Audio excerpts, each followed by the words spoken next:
সত্যি কি সম্ভব পানির ভাপে এত সুন্দর প্রিন্টেড রোল কেক বানানো?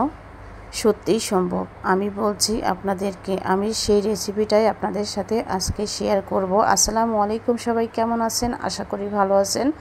নতুন আরও একটা রেসিপি নিয়ে চলে আসছি। দেখতেই পাচ্ছেন আমি প্রিন্টেড রোল কেকটা বানিয়েছি। এটা কিন্তু সম্পূর্ণ আমি পানির ভাপে বানিয়েছি। সেই প্রসেসটাই আপনাদের সাথে শেয়ার করব। প্রথমে লাইক দিয়ে ভিডিওটা দেখা শুরু করবেন। আশা করি আমার সাথেই থাকবেন, ভিডিওটা স্কিপ করবেন না, তাহলে কিন্তু রেসিপিটা বুঝতে পারবেন না। তো প্রথমে আমি নিয়েছি হচ্ছে ডিম, যেটা আমাদের প্রয়োজন সবার আগে, সেটা হচ্ছে ডিম। আমি এখানে কিন্তু ডিম নিব হচ্ছে 3টা। তো 3টা ডিম কিন্তু আমি কুসুম সহই কিন্তু নিয়ে নিচ্ছি। কুসুম আলাদা করার কোনো প্রয়োজন হবে না। যেহেতু আমার হাতে সময় কম ছিল, সেহেতু আমি কুসুমটা একসাথেই নিয়েছি। কুসুমটা কিন্তু আলাদা রেখে দিয়ে পরবর্তীতেও কিন্তু অ্যাড করতে পারবেন, আবার একসাথে দিলেও কোনো সমস্যা নেই।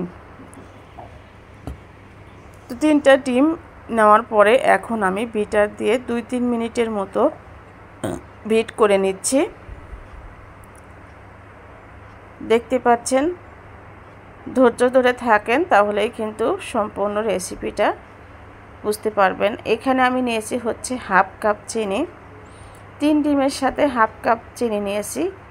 এই হিসাবটাও কিন্তু আপনাদের মনে রাখতে হবে। আর অনেক আপুরাই আমাকে বলে যে আমার কেক হয় না। এই রেসিপিটা ফলো করলে 100% আপনার কেক হবে। আমি বলছি যে কোনো কেকই এভাবে কিন্তু আপনি করে নিতে পারবেন।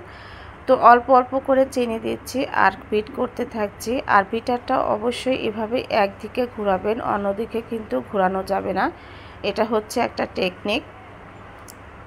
তো আস্তে আস্তে করে আমি যে চিনিটা কিন্তু মিশিয়ে নিয়েছি। চিনিটা একসাথে দিলে কিন্তু কেকটা হবে না। আর চিনিটা সম্পূর্ণ গলিয়ে নেওয়ার পরেই কিন্তু পরবর্তী যেগুলো আছে সেগুলো অ্যাড করবেন। চিনির দানা যেন না থাকে, তাহলে দেখা যাবে যে আপনার কেকটা ফুলে উঠবে ঠিকই, যখন চুলা থেকে নামাবেন তখন কিন্তু একদমই বসে যাবে।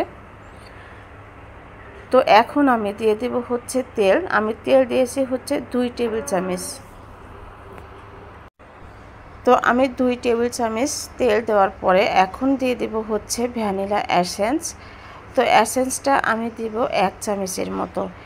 যে কোনো ফ্লেভার কিন্তু ইউজ করতে পারবেন আপনার ইচ্ছে মতো। এখন আমি লো স্পিডে 1 থেকে 2 সেকেন্ডের মতো বিট করে নিয়েছি। খুব বেশি বিট করার প্রয়োজন হবে না।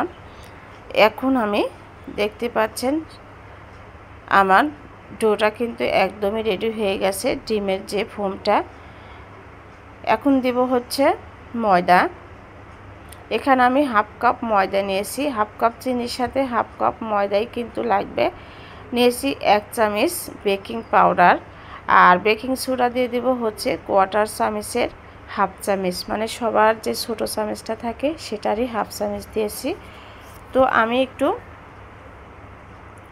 ছেঁকে ছেঁকে কিন্তু এই ময়দার মিশ্রণটা অ্যাড করব, তাহলে কেক সুন্দর হয়, সফট হয়।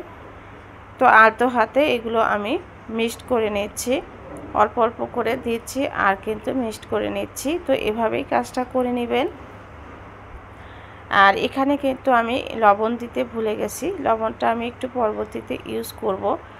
আর কেকে দেখা যায় অনেকেই লবণ দেয় না, আমি আবার একটু দেই। অল্প একটু দিলে দেখা যায় যে টেস্টটা অনেক ভালো আসে। এখন দেখতে পাচ্ছেন অল্প একটু লবণ দিয়ে আমি সবখানে কিন্তু সুন্দর করে মিশিয়ে নিয়েছি। এখানে আমি পাইপিং ব্যাগ নিয়েছি। পাইপিং ব্যাগে অল্প একটুখানি ডো, যেহেতু আমি ডিজাইন করব, সেই ডিজাইন করার জন্যই কিন্তু আমি অল্প একটুখানি ডো নিয়েছি। ডো নেওয়ার পরে আমি ডিজাইনটা কিভাবে করব সেটাও আপনাদের সাথে শেয়ার করছি। দেখেন, এখানে আমি নিয়েছি হচ্ছে 8 ইঞ্চি সাইজের একটা মোল্ড।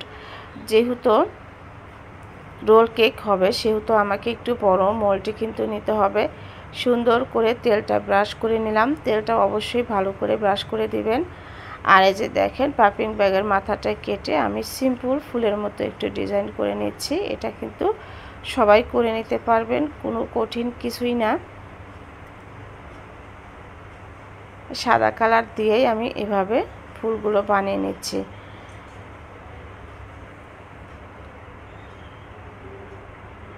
আপনারা যদি ডিজাইন করতে পারেন আপনারা ডিজাইন কিন্তু করে নিতে পারবেন। তো আমি খুবই সিম্পল একটা ডিজাইন করে নিয়েছি।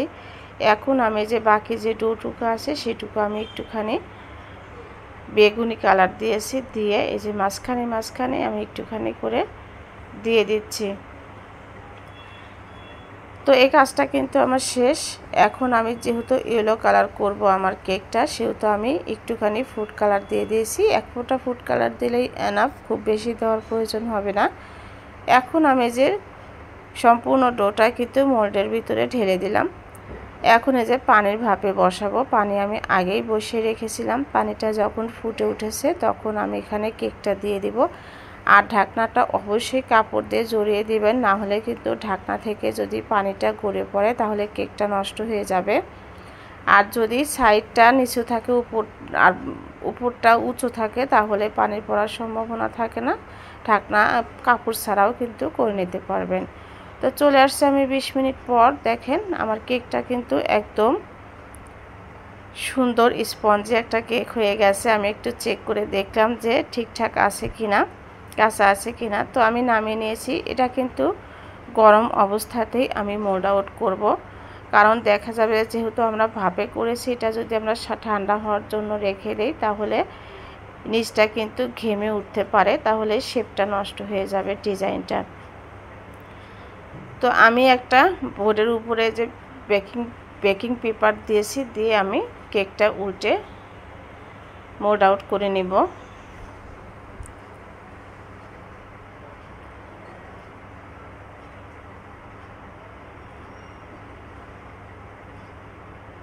তো দেখেন এই যে আমি কেকটা কিন্তু পেপার উঠিয়ে নিয়েছি। দেখেন দেখতে কতটা সুন্দর হয়েছে। এখন আমি এভাবে মুড়িয়ে নর্মাল ফ্রিজে রেখে দিব ঠান্ডা হওয়া পর্যন্ত। মানে কেকটা যখন একদম ঠান্ডা হয়ে যাবে তখন আমি পরবর্তী কাজটা করব। তো এভাবেই আমি মুড়িয়ে নর্মাল ফ্রিজে রেখে দিব 30 মিনিটের মতো।